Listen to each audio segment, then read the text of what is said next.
परम सन्मान जोग चवर छतर तख्त दे मालक गुरता गद्दी दे तख्त दे सुभाए मान जुगो जुग अटल प्रगट गुरां की देह प्रतख हर धन धन सतगुरु श्री गुरु ग्रंथ साहिब महाराज जी दी परम पवित्र सत संगत हजूरी दे अंदर शहीद सतगुरु धन धन सतगुरु श्री गुरु तेग बहादुर साहिब महाराज जी दे महान पावन पवित्र तप अस्थान गुरुद्वारा श्री भोरा साहिब जी विखे अमृत वेले दे समय तो सजे हुए दीवाना च हाजरियां भर रहे दर्शन दीदारे कर रहे गुरु प्यारी खालसा साध संगत जी। सतगुरु साहिब जी ने कृपा करके आपां नूं इह सत संगत दीयां घड़ियां बख्शियां हन। आओ इस समय नूं लेखे विच लाइए, सफला बनाउण दा यतन करिए। सतगुरु साहिब जी की पवित्र लड़ीवार गुरबाणी की कथा विचार दे विच हाजरी भरीए, जिथे सतगुरां की पवित्र गुरबाणी आपां नेती श्रवण करते हैं, नाल ही जो इतिहासक दिहाड़ा हुंदा उहदी विचार हुंदी है, जिस दे विच अज पंथ दे महान नौजवान सूरबीर बहादुरां दे दिहाड़े हन, जिन्हां दे विच खोपर उतरा लैण वाले, सिखी केसां सुआसां नाल निभाउण वाले भाई साहिब भाई तारू सिंह जी शहीद, उन्हां दा 300 साला जन्म दिहाड़ा शताब्दी समागम बड़ी श्रद्धा नाल पंथ मना रहा है। भाई साहिब जी का जन्म दिहाड़ा है, ते दूसरा अपने पंथ दे उत्ते घाण करन वाले, पंथ की लथी हुई जिहड़ी पग का बदला लैण वाले, हरमंदर साहिब ते हमला करन दे लई अगवाई करन वाले जनरल वैदे नूं सोधा लाउण वाले भाई हरजिंदर सिंह जी जिंदा, सुखदेव सिंह जी सुखा, उन्हां दा भी अज पावन शहीदी दिहाड़ा है। अज दे दिन उन्होंने शहादत का जाम पंथ वास्ते पीता सी। ये दो दिहाड़े ने, पर नौजवान गुरु के खालसे जिन्हां ने जवानी की उम्र दे विच पंथ दे वास्ते आपा कुर्बान किया।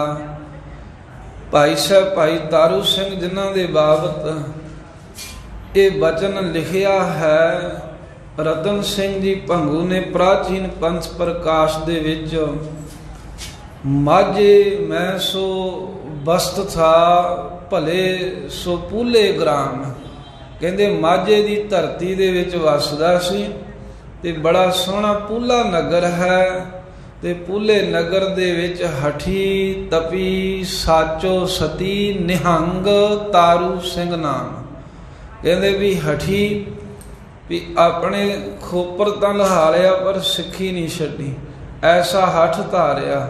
एक तां हुंदा खोटा हठ माड़े काम लई जिद करनी, हठ सी भी मेरी सुआसां ना निभ जावे, ऐसे हठी। फिर तपी तपी ऐसे भी सारा दिन ही तप करदे भाव किरत करदे, ते गुरु के सिंघां दी रात बराते जाके भोजन प्रसादे नाल सेवा करदे, सेवा रूपी तप करदे अपनी सारी उम्र उन्होंने लंघा दित्ती। अते फिर साचो सती साचो सच्चे सती सन, भाव के सदा ही जो भी उन्होंने घर दे विच आउंदा एक साध संगत सधारण जिहा परिवार है, पर फिर भी आए गए की सेवा एवं करते जिवें बहुत वड्डी कोई सराह होवे, बहुत वड्डे सरमाएदार होण। सखी सन हथ दे सच्चे सिख सन, निहंग तारू सिंह नाम, ते निहंग सिंह तारू सिंह नाम सी उन्हां दा। भाई रतन सिंह जी ने लिखिया भी निहंग सिंह सन गुरु गोबिंद सिंह महाराज दे नीला बाणा पहनने वाले, अते तारू सिंह नाम है। उन्हां नूं इस तरह साखी उन्हां दे जीवन की आरंभ करन लगे ऐसे बचन कहे ने। जदों भाई तारू सिंह जी का आपां नाम लैने आ ਚੇਤਾ ਕਰੋ ਜਿਹਨੂੰ ਅਰਦਾਸ ਕਰਦੇ ਆ, ਜਿਨ੍ਹਾਂ ਸਿੰਘਾਂ ਸਿੰਘਣੀਆਂ ਨੇ ਧਰਮ ਹੇਤ ਸੀਸ ਦਿੱਤੇ, ਬੰਦ ਬੰਦ ਕਟਾਏ, ਖੋਪਰੀਆਂ ਲੋਹਾਈਆਂ। ਵੇਖੋ ਖੋਪਰ ਇਹ ਬਹੁਵਚਨ ਸ਼ਬਦ ਆਇਆ ਹੈ, ਭਾਵ ਕਿ ਭਾਈ ਤਾਰੂ ਸਿੰਘ ਦਾ ਨਾਮ ਤਾਂ ਇਹ ਇਤਿਹਾਸ ਅੱਗੇ ਆ ਗਿਆ। ਹੋਰ ਵੀ ਸਿੰਘ ਇੱਦਾਂ ਦੇ ਜਿਨ੍ਹਾਂ ਖੋਪਰ ਲੋਹਾਏ ਹੋਣਗੇ, ਪਰ ਕਹਿੰਦੇ ਖੋਪਰੀਆਂ ਲੋਹਾਈਆਂ, ਚਰਖੀਆਂ ਤੇ ਚੜੇ, ਆਰਿਆਂ ਨਾਲ ਚਰਾਏ ਗਏ, ਗੁਰਦੁਆਰਿਆਂ ਦੀ ਸੇਵਾ ਲਈ ਕੁਰਬਾਨੀਆਂ ਕੀਤੀਆਂ, ਧਰਮ ਨਹੀਂ ਹਾਰਿਆ। ਇਹ ਸਾਰੇ ਭਜਨ ਕਰਨ ਤੋਂ ਬਾਅਦ ਸਮਾਪਤੀ ਕਿੱਥੇ ਕਰਦੇ ਨੇ? ਧਰਮ ਨਹੀਂ ਹਾਰਿਆ, ਸਿੱਖੀ ਕੇਸਾਂ ਸਵਾਸਾਂ ਨਾਲ ਨਿਭਾਈ। ਕਹਿੰਦੇ ਜੋ ਸਿੱਖੀ ਹੈ ਉਹ ਕੇਸਾਂ ਦੇ ਸਮੇਤ ਅਖੀਰਲੇ ਸਵਾਸਾਂ ਤੀਕਰ ਨਿਭਾਈ ਹੈ। ਸਾਧ ਸੰਗਤ ਜੀ, ਜਿਵੇਂ ਸਰੀਰ ਦੇ ਚੱਲਣ ਵਾਸਤੇ ਸਵਾਸ ਜ਼ਰੂਰੀ ਨੇ, ਇਹ ਬਚਨਾਂ ਦਾ ਐਸਾ ਸੋਹਣਾ ਮੇਲ ਕੀਤਾ ਵੀ ਜਿੱਥੇ ਸਾਡੇ ਜੀਵਨ ਨੂੰ ਸਾਹ ਜ਼ਰੂਰੀ ਹਨ, ਉੱਥੇ ਨਾਲ ਇਹ ਕਹਿ ਦਿੱਤਾ ਵੀ ਜਿਹੜਾ ਸਿੱਖ ਹੈ, ਜਿਵੇਂ ਸਰੀਰ ਦੇ ਵਾਸਤੇ ਸਵਾਸ ਨੇ, ਇਵੇਂ ਸਿੱਖ ਦੇ ਵਾਸਤੇ ਕੇਸ ਹਨ। ਹੋਰ ਸੌਖਾ ਕਹਿ ਦੋ ਵੀ ਜਿਵੇਂ ਸਾਹਾਂ ਤੋਂ ਬਿਨਾਂ ਸਰੀਰ ਨਹੀਂ ਚੱਲਦਾ, ਜਿਵੇਂ ਸਾਹਾਂ ਤੋਂ ਬਿਨਾਂ ਮਨੁੱਖ ਜਿੰਦਾ ਨਹੀਂ ਹੁੰਦਾ, ਇਵੇਂ ਕੇਸਾਂ ਤੋਂ ਬਗੈਰ ਮਨੁੱਖ ਸਿੱਖ ਨਹੀਂ ਹੁੰਦਾ। ਗੁਰੂ ਨਾਨਕ ਦੇਵ ਪਾਤਸ਼ਾਹ ਦਾ ਸਿੱਖ ਉਹੀ ਹੈ ਜਿਹਨੇ ਕੇਸ ਆਪਣੇ ਨਾਲ ਨਿਭਾ ਲਏ। ਤੇ ਭਾਈ ਤਾਰੂ ਸਿੰਘ ਸਾਹਿਬ ਜੀ ਹੋਣਾ ਖੋਪਰ ਉਤਾਰ ਲਏ, ਪਰ ਸਾਧ ਸੰਗਤ ਜੀ ਅਖੀਰਲੇ ਸਾਹਾਂ ਤੀਕਰ ਸਿੱਖੀ ਨਹੀਂ ਤਿਆਗੀ। ਐਸੇ ਯੋਧਿਆਂ ਦੇ ਇਤਿਹਾਸ, 25 ਸਾਲ ਦੀ ਉਮਰ ਸੀ, 25 ਸਾਲ। ਅੱਜ ਕੱਲ ਕਹਿ ਦਿੰਦੇ ਕਈ ਵਾਰ ਕੋਈ ਗਲਤੀ ਕਰੇ, ਕਹਿੰਦੇ ਕੋਈ ਨਹੀਂ, ਜਵਾਨੀ 'ਚ ਪਤਾ ਨਹੀਂ ਲੱਗਦਾ, ਸਮਝ ਜੂਗਾ।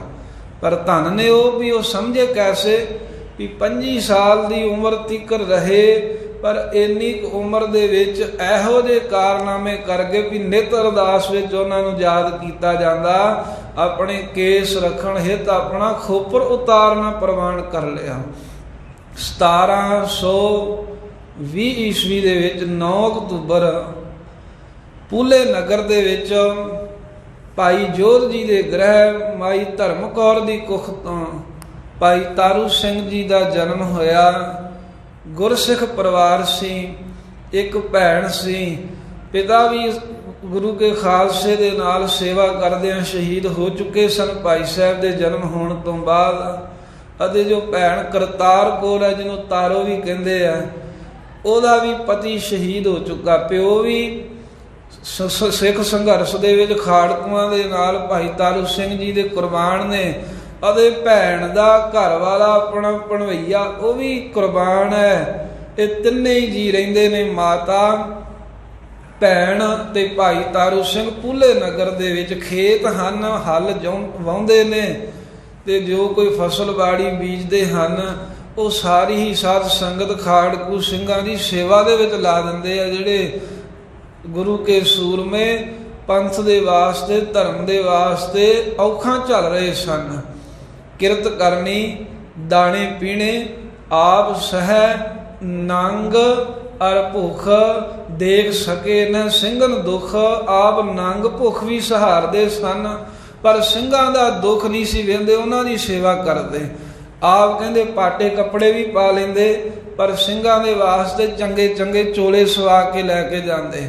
ਆਪ ਕਈ ਵਾਰ ਛੋਲਿਆਂ ਦੇ ਦਾਣਿਆਂ ਦਾ ਫੱਕਾ ਮਾਰ ਲੈਂਦੇ, ਕਿਉਂਕਿ ਕਣਕ ਤਾਂ ਬਹੁਤ ਅਮੋਲਕ ਚੀਜ਼ ਹੁੰਦੀ ਸੀ ਉਹਨਾਂ ਸਮਿਆਂ 'ਚ, ਤੇ ਜਿਹੜੀ ਕੁਝ ਕਣਕ ਹੁੰਦੀ ਉਹਦੇ ਪ੍ਰਸ਼ਾਦੇ ਪਕਾ ਕੇ ਉਹ ਸਿੰਘਾਂ ਨੂੰ ਛਕਾ ਆਉਂਦੇ, ਤੇ ਆਪ ਛੋਲਿਆਂ ਦੇ ਦਾਣਿਆਂ ਦਾ ਫੱਕਾ ਮਾਰ ਕੇ ਸਾਰ ਲੈਂਦੇ।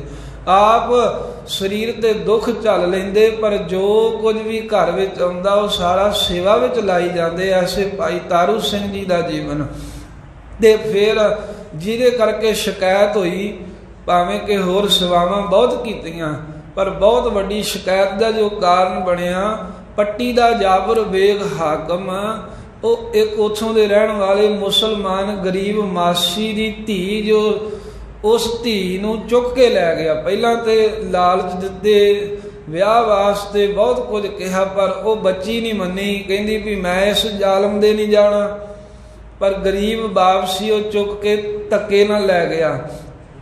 ਬੇਟੀ ਨੇ ਕਿਹਾ ਤੂੰ ਜਾ ਜ਼ਕਰੀਆ ਖਾਨ ਦੇ ਕੋਲ, ਖਾਨ ਬਹਾਦਰ ਕੋ ਫਰਿਆਦ ਕਰ ਲਾਹੌਰ। ਲਾਹੌਰ ਆਇਆ ਪਿਓ, ਉਹਨੇ ਆ ਕੇ ਅਰਜ਼ੋਈ ਕੀਤੀ, ਅਣਸੁਈ ਕਰ ਦਿੱਤੀ। ਫਿਰ ਅਖੀਰ ਤੁਰਦਿਆਂ ਜ਼ਕਰੀਆ ਖਾਨ ਨੇ ਇੰਨਾ ਕਹਿ ਛੱਡਿਆ ਵੀ ਦਿੱਲੀ ਚਲੇ ਜਾ, ਮੇਰੇ ਵੱਸ ਦੀ ਗੱਲ ਨਹੀਂ, ਉੱਥੇ ਜਾ। ਮੈਨੂੰ ਪਤਾ ਸੀ ਵੀ ਬੁੱਢਾ ਹੈ ਉੱਥੇ, ਕਿੱਥੇ ਜਾ ਹੋਣਾ। ਵਾਪਸ ਆਇਆ। ਵਾਪਸ ਆਉਂਦਿਆਂ ਜਿਹੜੀ ਜਰਨੈਲੀ ਸੜਕ ਹੈ ਲਾਹੌਰ ਨੂੰ ਜਾਂਦੀ ਹੈ, ਇਸ ਸੜਕ ਦੇ ਬਿਲਕੁਲ ਥੋੜ੍ਹਾ ਜਿਹਾ ਹਟਵਾਂ ਪੂਲਾ ਨਗਰ ਹੈ। ਇਹਨੂੰ ਪਤਾ ਹੈ ਵੀ ਆਏ ਗਏ ਦੀ ਸੇਵਾ ਜੇ ਰਾਤ ਪੈ ਜਾਵੇ ਤੇ ਇੱਥੇ ਤਾਰੂ ਸਿੰਘ ਨਾਮ ਦਾ ਸਿੱਖ ਉਹਦਾ ਪਰਿਵਾਰ ਕਰਦਾ। ਹਨੇਰਾ ਹੋ ਗਿਆ ਲਾਹੌਰੋਂ ਆਉਂਦਿਆਂ, ਕਿਉਂਕਿ ਦੁਖੀ ਸੀ, ਕਈ ਸੋਚਾਂ ਨੂੰ ਸੋਚਦਾ ਆਇਆ। ਧੀ ਦਾ ਬਾਪ ਹੈ, ਧੀ ਨੂੰ ਜ਼ਾਲਮ ਹਾਕਮ ਧੱਕੇ ਨਾਲ ਲੈ ਗਿਆ, ਕੀ ਉਸ ਬਾਪ ਦੀ ਜ਼ਿੰਦਗੀ ਹੈ। ਭਾਈ ਤਾਰੂ ਸਿੰਘ ਦੇ ਘਰੇ ਆਇਆ, ਕਹਿਣ ਲੱਗਾ ਸਿੱਖਾ ਰਾਤ ਕੱਟਣੀ। ਕਹਿੰਦੇ ਜੀ ਆਇਆਂ ਨੂੰ। ਕਹਿੰਦਾ ਮੁਸਲਮਾਨ ਹੈ। ਕਹਿੰਦਾ ਮੇਰੇ ਪਾਤਸ਼ਾਹ ਨੇ ਕਿਹਾ ਵੀ ਏਕ ਨੂਰ ਤੇ ਸਭ ਜਗ ਉਪਜਿਆ, ਵੀ ਤੂੰ ਆਇਆ ਹੈ, ਤੂੰ ਖੁਦਾ ਦਾ ਰੂਪ ਹੀ ਆਇਆ ਹੈ। ਆਪਣੇ ਘਰੇ ਰੱਖਿਆ ਤੇ ਉੱਥੇ ਸਾਧ ਸੰਗਤ ਇਹਦਾ ਚਿਹਰਾ ਜਿਹੜਾ ਸੀ ਨਾ ਬਜ਼ੁਰਗ ਦਾ ਉਤਰਿਆ, ਅੱਖਾਂ 'ਚੋਂ ਹੰਝੂ ਵਹਿ ਰਹੇ ਸਨ, ਹਾਲ ਵੇਖਿਆ ਨਾ ਗਿਆ। ਭਾਈ ਤਾਰੂ ਸਿੰਘ ਕਹਿਣ ਲੱਗਾ ਕੀ ਗੱਲ। ਇਹਨੇ ਰੋਂਦੇ ਬਜ਼ੁਰਗ ਨੇ ਆਖਿਆ ਮੇਰੀ ਧੀ ਨੂੰ ਪੱਟੀ ਦਾ ਹਾਕਮ ਲੈ ਗਿਆ ਏ। ਤੇ ਭਾਈ ਤਾਰੂ ਸਿੰਘ ਕਹਿੰਦੇ ਬਜ਼ੁਰਗੋ ਰੋਵੋ ਨਾ, ਤੁਹਾਡੀ ਧੀ ਨਹੀਂ ਗਈ, ਸਾਡੀ ਭੈਣ ਗਈ ਹੈ। ਬਸ ਇੰਨਾ ਬਚਨ ਕਹਿੰਦੇ ਉਡੀਕ ਕਰੋ। ਰੱਬੀਓ ਹੀ ਕਹਿੰਦੇ ਬਾਹਰ ਪੂਲੇ ਨਗਰ ਤੋਂ ਥੋੜੀ ਕੁ ਦੂਰ ਝਿੜੀ ਸੀ, ਸੰਘਣੀਆਂ ਜੀਆਂ ਝਾੜੀਆਂ ਜੀਆਂ ਦਰਖਤ, ਜਿੱਥੇ ਸਿੰਘ ਜੰਗਲਾਂ ਦੇ ਵਿੱਚ ਰਾਤ ਕੱਟਦੇ। ਉਹ 10 ਸਿੰਘਾਂ ਦਾ ਉਤਾਰਾ ਹੋਇਆ। ਉਸ ਵੇਲੇ ਪ੍ਰਸ਼ਾਦਾ ਲੈ ਕੇ ਜਾਣਾ ਸੀ, ਗਿਆ ਤੇ ਜਾ ਕਰਕੇ ਸਿੰਘਾਂ ਨੂੰ ਖਬਰ ਦਿੱਤੀ ਵੀ ਐਵੇਂ ਇੱਕ ਬਜ਼ੁਰਗ ਹੈ, ਉਹਦੀ ਧੀ ਨੂੰ ਪੱਟੀ ਦਾ ਹਾਕਮ ਜਿਹੜਾ ਧੱਕੇ ਨਾਲ ਲੈ ਗਿਆ। ਉਹ ਕਹਿੰਦੇ ਵੀ ਚਲੋ ਅਸੀਂ ਆਏ, ਬਾਰ-ਬਾਰ ਤੁਸੀਂ ਪਹੁੰਚੋ ਪਿੰਡ ਦੀ ਜੂਹ ਤੋਂ ਤੇ ਉਹ ਬਜ਼ੁਰਗ ਨੂੰ ਸਾਡੇ ਨਾਲ ਅੱਗੇ ਲਾ ਕੇ ਤੋਰੋ, ਕਿਉਂਕਿ ਸਾਨੂੰ ਦੱਸੇ ਵੀ ਕਿਹੜਾ ਹਾਕਮ ਹੈ ਤੇ ਉਹਦੀ ਧੀ ਕਿਹੜੀ ਲੈ ਕੇ ਆਈਏ। ਰਾਤ ਹੀ ਉਸ ਬਜ਼ੁਰਗ ਨੂੰ ਖੜਿਆ ਨਾਲ ਤੇ ਸਾਧ ਸੰਗਤ ਪੱਟੀ ਦੇ ਵਿੱਚ ਰਾਤ ਦੇ ਸਮੇਂ ਪਹਿਲਾਂ ਪਹਿਰੇਦਾਰ ਜਿਹੜੇ ਸਨ ਉਹਨਾਂ ਨੂੰ ਕਹਿ ਕੇ ਵੀ ਅਸੀਂ ਲਾਹੌਰੋਂ ਆਏ ਆ ਤੇ ਜ਼ਰੂਰੀ ਭੇਜਿਆ ਏ।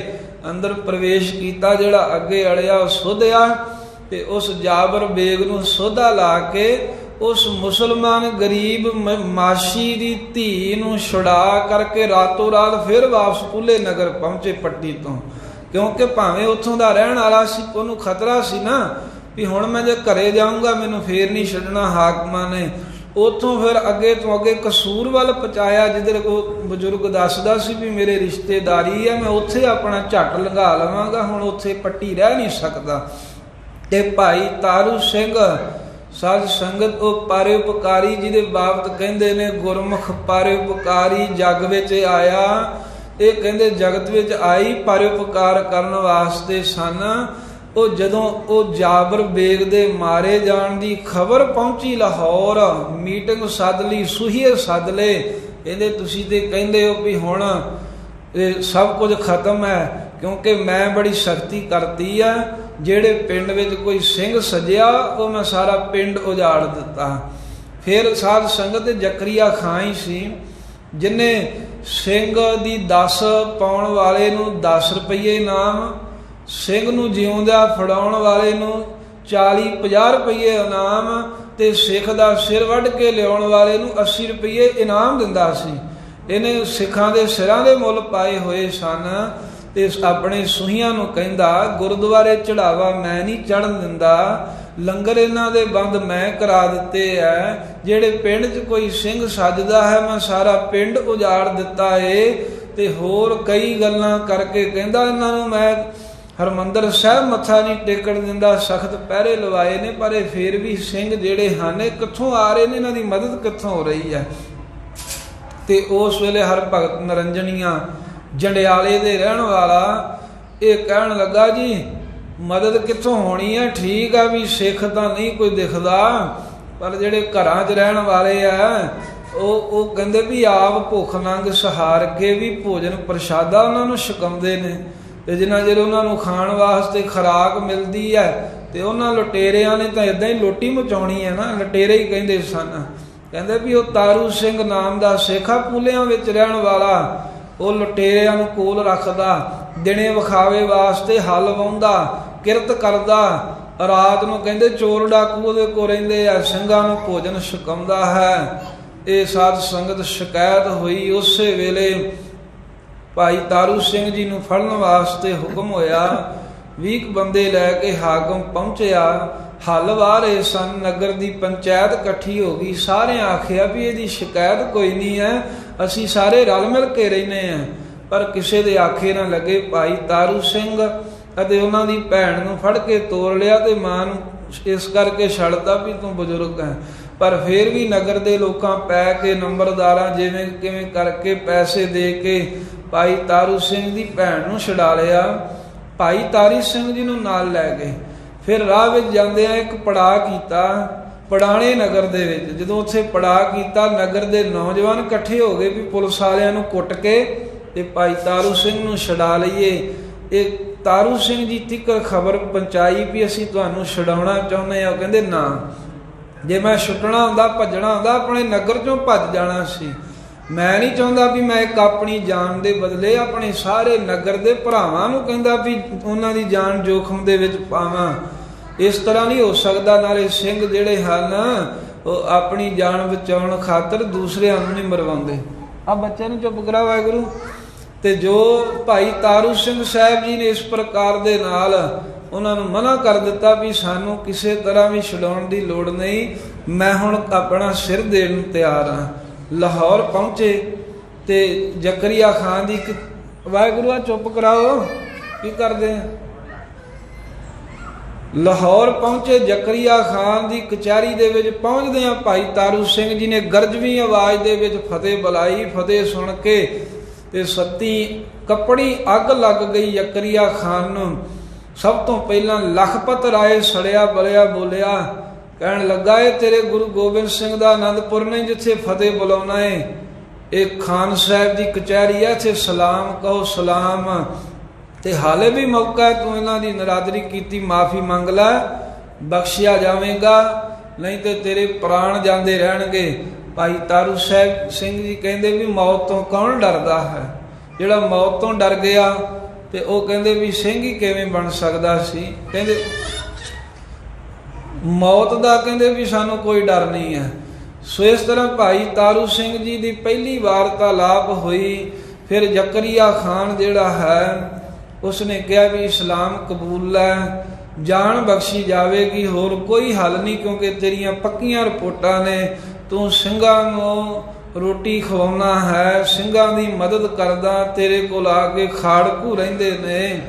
ਸੋ ਇਸ ਪ੍ਰਕਾਰ ਦੇ ਨਾਲ ਭਾਈ ਤਾਰੂ ਸਿੰਘ ਨੂੰ ਕਹਿੰਦੇ ਵੀ ਜੇ ਤੂੰ ਮੁੱਕਰੇਗਾ ਤਾਂ ਮੇਰੇ ਕੋਲ ਸਬੂਤ ਵੀ ਹਨ। ਤਾਰੂ ਸਿੰਘ ਕਹਿੰਦੇ ਮੁੱਕਰਨਾ ਕਿਉਂ ਹੈ, ਮੇਰੇ ਗੁਰੂ ਨਾਨਕ ਸਾਹਿਬ ਨੇ ਲੰਗਰ ਲਾਇਆ, ਇਹ ਲੰਗਰ ਸਾਰਿਆਂ ਲਈ ਸਾਂਝਾ ਹੈ, ਅਖੀਰਲੇ ਸਵਾਸਾਂ ਤੇ ਛਕਾਵਾਂਗੇ, ਸੇਵਾ ਕਰਾਂਗੇ।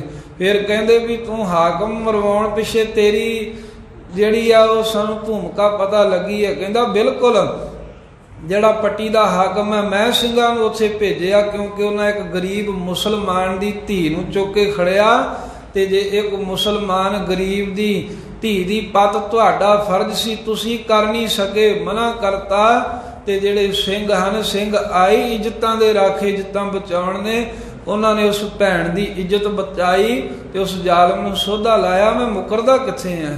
ਇਵੇਂ ਉਹ ਹਾਕਮ ਕਹਿਣ ਲੱਗੇ ਹੁਣ ਤਾਂ ਪੱਕਾ ਹੋ ਗਿਆ, ਕਹਿੰਦੇ ਵੀ ਤੂੰ ਮੁਸਲਮਾਨ ਬਣ ਫੇਰ ਹੀ ਬਚੇਗਾ। ਭਾਈ ਸਾਹਿਬ ਕਹਿਣ ਲੱਗੇ ਮੈਨੂੰ ਸਿੱਖੀ ਆਪਣੀ ਪਿਆਰੀ ਹੈ। ਤੇ ਉਹ ਗੁੱਸੇ ਵਿੱਚ ਆ ਕੇ ਕਹਿੰਦਾ ਜਿਹੜਾ ਵਾਰ-ਵਾਰ ਤੂੰ ਸਿੱਖੀ ਸਿੱਖੀ ਕਰਦਾ ਹੈ, ਜੁੱਤੀਆਂ ਮਾਰ ਮਾਰ ਕੇ ਤੇਰੇ ਸਿਰ ਦੇ ਸਾਰੇ ਸਿੱਖੀ ਦੇ ਕੇਸ ਉਡਾ ਦਿਆਂਗਾ। ਤੇ ਭਾਈ ਸਾਹਿਬ ਜੀ ਕਹਿਣ ਲੱਗੇ ਹਾਕਮ ਖਾਨ ਸਾਹਿਬ ਇਹਦੇ ਸਮਾਂ ਦੱਸੂਗਾ ਵੀ ਕਿਹਦੀਆਂ ਜੁੱਤੀਆਂ ਹੋਣਗੀਆਂ ਤੇ ਕਿਹਦੇ ਸਿਰ ਵਿੱਚ ਵੱਜਣੀਆਂ ਨੇ। ਮੈਂ ਆਪਣੇ ਗੁਰੂ ਦੇ ਭੈ ਵਿੱਚ ਰਹਿਣਾ ਹਾਂ, ਮੈਨੂੰ ਕਿਸੇ ਚੀਜ਼ ਦਾ ਡਰ ਨਹੀਂ ਹੈ। ਤੇ ਥੋੜਾ ਜਿਹਾ ਡਰਾਉਣ ਲਈ ਹੁਕਮ ਹੋਇਆ ਵੀ ਇਹਨਾਂ ਨੂੰ ਚਰਖੜੀ ਦੇ ਦੁਆਲੇ ਥੋੜੇ ਗੇੜੇ ਕਢਾਓ ਤੇ ਫਿਰ ਪਤਾ ਲੱਗਦਾ ਵੀ ਇਹਨਾਂ ਦੀ ਬੋਲੀ ਬਦਲਦੀ ਜਾਂ ਨਹੀਂ। ਚਰਖੜੀ ਤੇ ਚਾੜਿਆ, ਬਿਲਕੁਲ ਬੇਸੁੱਧ ਹੋ ਗਏ। ਸਾਧ ਸੰਗਤ ਖੂਨ ਸੁੰਮਣ ਲੱਗ ਪਿਆ, ਬੇਹੋਸ਼ ਹੋਏ ਨੇ। ਜਦੋਂ ਹੋਸ਼ ਆਈ ਅਗਲੇ ਦਿਨ ਲੈ ਕੇ ਆਏ, ਕਹਿੰਦੇ ਹੁਣ ਦੱਸ ਕਿਵੇਂ ਆਇਆ ਚਰਖੜੀ ਦਾ ਸਵਾਦ, ਆਨੰਦ ਆਇਆ। ਤੇ ਕਹਿਣ ਲੱਗੇ ਵੀ ਜਿਹੜਾ ਤਾਂ ਹੁੰਦਾ ਹੈ ਨਾ ਪਤੰਗਾ ਖਾਨ ਸਾਹਿਬ, ਉਸ ਪਤੰਗੇ ਨੂੰ ਪਤਾ ਹੈ ਵੀ ਕਿਵੇਂ ਲਾੜ ਦੇ ਉੱਤੋਂ ਆਪਣੇ ਖੰਭ ਸਾੜ ਦੇਣੇ ਨੇ, ਉਹਦਾ ਆਨੰਦ ਜੋ ਆ ਮੱਖੀਆਂ ਨੂੰ ਕੀ ਪਤਾ ਹੈ। ਕਹਿੰਦੇ ਜੇ ਤੁਸੀਂ ਆਨੰਦ ਵੇਖਣਾ ਚਰਖੜੀ ਤੇ ਚਾੜ ਕੇ ਹੁਲਾਰਾ ਲੈ ਕੇ ਵੇਖ ਲਓ, ਪਤਾ ਲੱਗ ਜਾਏਗਾ ਤੁਹਾਨੂੰ ਵੀ। ਉਹ ਹੋਰ ਲਾਲ ਪੀਲਾ ਹੋ ਗਿਆ ਵੀ ਮੇਰੇ ਨਾਲ ਤੂੰ ਜ਼ਬਾਨ ਲੜਾਉਣਾ। ਕਹਿਣ ਲੱਗੇ ਵੀ ਇਹਦੇ ਕੇਸ ਕਤਲ ਕਰ ਦਿਓ, ਜਿਨ੍ਹਾਂ ਕੇਸਾਂ ਦਾ ਜਿਨ੍ਹਾਂ ਸਿੱਖੀ ਦਾ ਇੰਨਾ ਮਾਣ ਕਰਦਾ ਹੈ। ਨਾਈ ਬੁਲਾਇਆ ਗਿਆ, ਭਾਈ ਸਾਹਿਬ ਦੇ ਕੇਸ ਕੱਟਣ ਲੱਗੇ ਤਾਂ ਉਸ ਵੇਲੇ ਪਰਮੇਸ਼ਰ ਨੇ ਖੇਡ ਐਸੀ ਵਰਤਾਈ, ਸਿੱਖ ਦਾ ਨਿਸ਼ਚਾ ਕਹਿੰਦੇ ਵੀ ਉਹਦੇ ਕੋਲ ਕੇਸ ਹੀ ਨਾ ਕੱਟੇ ਗਏ। ਫਿਰ ਉਸ ਵੇਲੇ ਮੋਚੀ ਸੱਦਿਆ, ਮੋਚੀ ਨੇ ਰੰਬਾ ਤਿੱਖਾ ਕੀਤਾ ਤਾਂ ਭਾਈ ਸਾਹਿਬ ਦਾ ਖੋਪਰ ਉਤਾਰਨ ਦਾ ਹੁਕਮ ਹੋਇਆ ਵੀ ਜਿੱਥੋਂ ਕੇਸ ਉੱਗੇ ਨੇ ਦਾ ਖੋਪਰ ਹੀ ਵੱਢ ਦਿਓ, ਬਾਅਦ 'ਚ ਕੇਸ ਹੀ ਨਾ ਹੋਣਾ ਜਿਹੜਾ ਸਿੱਖੀ ਦਾ ਇੰਨਾ ਮਾਣ ਕਰਦਾ। ਤੇ ਜਦੋਂ ਖੋਪਰ ਉਤਾਰਨ ਲੱਗੇ ਭਾਈ ਤਾਰੂ ਸਿੰਘ ਨੂੰ ਜੂੜਤਾ, ਬਾਹਾਂ ਬੰਨਤੀਆਂ, ਲੱਤਾਂ ਬੰਨਤੀਆਂ। ਇਸ ਗੱਲ ਦਾ ਭਾਈ ਤਾਰੂ ਸਿੰਘ ਨੇ ਵਿਰੋਧ ਕੀਤਾ। ਕਹਿਣ ਲੱਗੇ ਵੀ ਇਹ ਕਿਉਂ ਕਰਦੇ? ਕਹਿੰਦੇ ਵੀ ਤੇਰਾ ਖੋਪਰ ਲਾਉਣਾ ਹੈ ਤੇ ਤਾਂ ਬੰਨ ਰਹੇ ਹੈ। ਭਾਈ ਸਾਹਿਬ ਜੀ ਕਹਿਣ ਲੱਗੇ ਵੀ ਮੈਂ ਕੋਈ ਭੇਡ ਬੱਕਰੀ ਨਹੀਂ ਵੀ ਧੱਕੇ ਨਾਲ ਬਲੀ ਦੇਣੀ ਹੈ। ਕਹਿੰਦੇ ਤੁਹਾਨੂੰ ਹੱਥ ਪੈਰ ਮੇਰੇ ਬੰਨਣ ਦੀ ਲੋੜ ਨਹੀਂ ਆ, ਇਹਨੂੰ ਕਹਿ ਵੀ ਖੋਪਰ ਉਤਾਰੇ। ਮੈਂ ਇੱਥੇ ਅੜੋਲ ਹੋ ਕੇ ਗੁਰੂ ਨਾਨਕ ਸਾਹਿਬ ਦੇ ਚਰਨਾਂ ਦਾ ਧਿਆਨ ਧਰ ਕੇ ਬੈਠਾ ਰਹੂੰਗਾ, ਤੂੰ ਆਪਣੀ ਜ਼ਿੰਮੇਵਾਰੀ ਨਿਭਾ, ਮੈਂ ਆਪਣਾ ਸਿਦਕ ਨਿਭਾਵਾਂਗਾ। ਉਹ ਬਾਹਾਂ ਤੇ ਲੱਤਾਂ ਖੋਲ ਦਿੱਤੀਆਂ। ਪਿੱਛੇ ਨੂੰ ਭਾਈ ਸਾਹਿਬ ਜੀ ਨੇ ਦੋਵੇਂ ਪੈਰ ਵਾਹਿਗੁਰੂ ਆਪਣੇ ਹੱਥ ਕਰਕੇ ਤੇ ਪਿਛਲੇ ਪਾਸੇ ਨੂੰ ਦੋਵਾਂ ਬਾਹਾਂ ਤੇ ਭਾਰ ਪਾਇਆ। ਉਹ ਜ਼ਾਲਮ ਲੱਗਾ ਖੋਪਰ ਉਤਾਰਨ, ਕੰਨ ਦੇ ਲਾਗੇ ਉਹਦੀ ਸੱਜੇ ਪਾਸਿਓਂ ਘੁਮਾਉਂਦਿਆਂ ਹੋਇਆਂ ਜਿਉਂ-ਜਿਉਂ ਖੋਪਰ ਦਾ ਮਾਸ ਉਤਾਰ ਰਿਹਾ ਹੈ, ਖੂਨ ਸਿਮਣ ਲੱਗ ਪਿਆ, ਦਾੜਾ ਭਿੱਜ ਗਿਆ, ਕਾਲੇ ਰੰਗ ਦਾ ਦਾੜਾ ਸੀ, ਸਰੀਰ ਭਿੱਜ ਗਿਆ, ਕੱਪੜੇ ਭਿੱਜ ਗਏ। ਕਹਿੰਦੇ ਵੀ ਜਿਹੜੇ ਖੋਪਰ ਉਤਾਰਨ ਵਾਲੇ ਐ ਤੇ ਵੇਖਣ ਵਾਲੇ ਐ ਉਹਨਾਂ ਦੇ ਅੰਦਰ ਤਾਂ ਹਾਏ ਹਾਏ ਆ ਗਈ। ਪਰ ਧੰਨ ਭਾਈ ਤਾਰੂ ਸਿੰਘ ਬ੍ਰਹਮ ਗਿਆਨੀ, ਜਿਨ੍ਹਾਂ ਦੇ ਮੁਖ ਦੇ ਵਿੱਚੋਂ, ਜਿਨ੍ਹਾਂ ਦੇ ਮਨ ਦੇ ਵਿੱਚੋਂ ਜਪਜੀ ਸਾਹਿਬ ਦਾ ਜਾਪ ਹੋ ਰਿਹਾ ਹੈ, ਜਿਹੜੇ ਇਸ ਕਸ਼ਟ ਨੂੰ ਵੀ ਖਿੜੇ ਮੱਥੇ ਸਹਾਰ ਰਹੇ ਨੇ। ਵੇਖਣ ਵਾਲਿਆਂ ਦਾ ਤਾਂ ਚਿਹਰਾ ਉਤਰ ਗਿਆ, ਭਾਈ ਤਾਰੂ ਸਿੰਘ ਦੇ ਚਿਹਰੇ ਦਾ ਆਨੰਦ ਨਹੀਂ ਉਤਰਿਆ। ਤੇ ਇਸ ਤਰ੍ਹਾਂ ਭਾਈ ਤਾਰੂ ਸਿੰਘ ਸਾਹਿਬ ਜੀ ਦਾ ਖੋਪਰ ਉਤਾਰ ਦਿੱਤਾ ਗਿਆ ਕੇਸਾਂ ਦੇ ਸਮੇਤ। ਜਦੋਂ ਕੇਸਾਂ ਦੇ ਸਮੇਤ ਖੋਪਰ ਉਤਾਰਿਆ, ਸਾਧ ਸੰਗਤ ਵੇਖੋ, ਆ ਹੋ ਸਕਦਾ ਵੀ ਖੋਪਰ ਤਾਂ ਇਹ ਸਰੀਰ ਦਾ ਹਿੱਸਾ ਹੈ, ਇਹ ਸਰੀਰ ਦਾ ਹਿੱਸਾ ਜੋ ਹੈ ਇਹ ਉਤਾਰਿਆ ਜਾਵੇ ਨਾ ਉਤਾਰਿਆ ਜਾਵੇ, ਇਹਦੇ ਨਾਲ ਤਾਂ ਹੋ ਸਕਦਾ ਫਰਕ ਨਾ ਪਵੇ। ਪਰ ਖੋਪਰ ਸਰੀਰ ਦੇ ਨਾਲੋਂ ਉਤਾਰਨ ਦੇ ਲਈ ਪਹਿਲਾਂ ਮਨ ਦੀ ਤਿਆਰੀ ਹੋਣੀ ਜ਼ਰੂਰੀ ਹੈ। ਸਿੱਖੀ ਭਾਈ ਸਾਹਿਬ ਦੇ ਮਨ ਵਿੱਚ ਵਸੀ ਸੀ, ਤਾਂ ਹੀ ਉਹ ਖੋਪਰ ਉਤਾਰਨ ਲਈ ਵੀ ਤਿਆਰ ਹੋ ਗਏ ਵੀ ਇਹ ਜੇ ਤਾਂ ਸਮਝੇ ਕਿ ਸਰੀਰ ਦਾ ਅੰਗ ਹੀ ਹੈ, ਜਾਂਦਾ ਹੈ ਤੇ ਜਾਣ ਦਿਓ। ਅੱਜ ਕੱਲ੍ਹ ਕੀ ਕਰਦੇ ਆ ਨੌਜਵਾਨ, ਇਹ ਕੇਸਾਂ ਨੂੰ ਕੋਈ ਕਹਿ ਦਿੰਦਾ ਵੀ ਇਹ ਕੋਈ ਕਹਿੰਦਾ ਮੇਰੇ ਫਿੰਮਣੀਆਂ ਹੁੰਦੀਆਂ, ਆ ਕੀ ਬਹਾਨੇ ਬਣਾਉਂਦੇ ਨੇ, ਕਹਿੰਦੇ ਵੀ ਮੇਰੇ ਫਿੰਸੀਆਂ ਹੁੰਦੀਆਂ, ਮੇਰਾ ਸਿਰ ਦੁਖਦਾ। ਉਹ ਅੱਜ ਕੱਲ੍ਹ ਸ਼ੌਂਕ ਹੈ ਜੀ, ਲੈ ਕੇਸਾਂ ਨੂੰ ਕਿਹੜਾ ਕੁਝ ਲੱਗਣ ਲੱਗਾ। ਕਈ ਬਹਾਨੇ ਬਣਾ ਕੇ ਹੱਥੀਂ ਜਾ ਕਰਕੇ ਭੇਡਾਂ ਦੇ ਵਾਂਗ ਆਪਣਾ ਆਪ ਮਨਾ ਆਉਂਦੇ ਨੇ। ਵੇਖੋ ਭਾਈ ਤਾਰੂ ਸਿੰਘ ਜਿਨ੍ਹਾਂ ਦਾ ਅੱਜ 300 ਸਾਲਾ ਜਨਮ ਦਿਹਾੜਾ ਮਨਾ ਰਹੇ। ਕਿਉਂ ਮਨਾਇਆ ਜਾ ਰਿਹਾ? ਕਿਉਂਕਿ ਕੋਈ ਪੰਥ ਦੇ ਜਥੇਦਾਰ ਵੀ ਨਹੀਂ ਸਨ, ਕੋਈ ਵੱਡੇ ਜਰਨੈਲ ਵੀ ਨਹੀਂ ਸਨ ਕਿਸੇ ਜਥੇਬੰਦੀ ਦੇ। ਉਹਨਾਂ ਨੇ ਸਿੱਖੀ ਕੇਸਾਂ ਸੁਆਸਾਂ ਨਾਲ ਨਿਭਾਈ, ਖੋਪਰ ਵੀ ਉਤਾਰ ਲਿਆ। ਇਸ ਕਰਕੇ ਉਹਨਾਂ ਨੂੰ ਯਾਦ ਕਰ ਰਹੇ ਹਾਂ ਆਪਾਂ। ਤੇ ਭਾਈ ਸਾਹਿਬ ਜੀ ਨੇ ਸਿੱਖੀ ਸਿਦਕ ਨਿਭਾਇਆ। ਤੇ ਸਾਧ ਸੰਗਤ ਜੀ, ਜਦੋਂ ਇੱਧਰ ਜ਼ਕਰੀਆ ਇਹ ਭਾਈ ਸਾਹਿਬ ਤੇ ਜ਼ੁਲਮ ਕਮਾ ਕੇ ਲਾਹੌਰ ਦੇ ਨਖਾਸ ਚੌਂਕ ਵਿੱਚ ਗਿਆ, ਤਾਂ ਬਾਅਦ ਵਿੱਚ ਫਿਰ ਕੈਦ ਵਿੱਚ ਪਾਤਾ, ਬੇਹੋਸ਼ੀ ਦੀ ਹਾਲਤ ਹੈ, ਖੂਨ ਸਿਮਰਿਆ। ਘਰੇ ਜਾਂਦੇ ਹੀ ਉਸ ਦੁਸ਼ਟ ਦੇ ਬੰਨ ਪੈ ਗਿਆ। ਕੋਈ ਯਤਨ ਨਾ ਹੋਇਆ।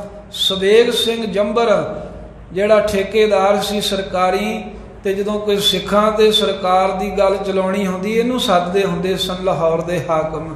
ਇਹਨੂੰ ਸੱਦਿਆ ਵੀ ਕਿਉਂਕਿ ਸਾਰੇ ਕੁਰਾਨ ਦੇ ਪਾਠ ਕਰ ਲਏ, ਮੌਲਵੀਆਂ ਨੇ ਝਾੜੇ ਕਰ ਲਏ, ਕਾਜ਼ੀਆਂ ਨੇ ਮੰਤਰ ਮਾਰ ਲਏ, ਪਰ ਇਹਦਾ ਪਿਸ਼ਾਬ ਦਾ ਬੰਨ ਨਾ ਟੁੱਟਾ। ਫਿਰ ਕਹਿੰਦੇ ਵੀ ਤਾਰੂ ਸਿੰਘ ਉਹਦੀ ਤੂੰ ਬੇਅਦਬੀ ਕੀਤੀ ਆ, ਹੁਣ ਉਹਦੇ ਅੱਗੇ ਅਰਦਾਸ ਕਰ। ਗਿਆ ਸਵੇਗ ਸਿੰਘ ਭੇਜਿਆ, ਕਹਿੰਦੇ ਵੀ ਬਖਸ਼ ਦੋ ਉਹਨੂੰ। ਕਹਿਣ ਲੱਗੇ ਵੀ ਉਸ ਦੁਸ਼ਟ ਨੂੰ ਉਹਦੀ ਹਾਲਤ ਦੇ ਉੱਤੇ ਰਹਿਣ ਦਿਓ, ਉਹਨੂੰ ਤੜਫ ਤੜਫ ਕੇ ਮਾਰਨ ਦਿਓ, ਪਾਪੀ ਨੇ ਬੜੇ ਸਿੰਘਾਂ ਦਾ ਘਾਣ ਕੀਤਾ ਹੈ। ਪਰ ਫਿਰ ਵੀ ਕਹਿੰਦੇ ਨਹੀਂ ਜੀ, ਜਿਹੜੇ ਸਿੱਖ ਹੁੰਦੇ ਨੇ ਬਖਸ਼ਿੰਦ ਨੇ।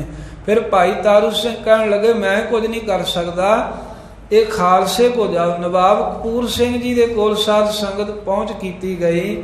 ਉਹਨਾਂ ਨੂੰ ਸਾਰੇ ਹਾਲਾਤ ਦੱਸੇ। ਫਿਰ ਅਖੀਰ ਫੈਸਲਾ ਇਹ ਹੋਇਆ ਵੀ ਉਹਨੇ ਭਾਈ ਤਾਰੂ ਸਿੰਘ ਦੇ ਉੱਤੇ ਜ਼ੁਲਮ ਕਮਾਇਆ ਹੈ ਤੇ ਉਹ ਤਾਰੂ ਸਿੰਘ ਦਾ ਜੋੜਾ ਲੈ ਜਾਓ। ਜਦੋਂ ਜਦੋਂ ਕਹਿੰਦੇ ਤੁਸੀਂ ਮਾਰੋਗੇ ਜ਼ਕਰੀਏ ਦੇ ਸਿਰ ਦੇ ਵਿੱਚ ਉਹਨੂੰ ਪਿਸ਼ਾਬ ਦਾ ਆਰਾਮ ਮਿਲੇਗਾ। ਅਸੀਂ ਅਰਦਾਸ ਕਰ ਦਿੰਦੇ ਹਾਂ ਗੁਰੂ ਨਾਨਕ ਸਾਹਿਬ ਅੱਗੇ।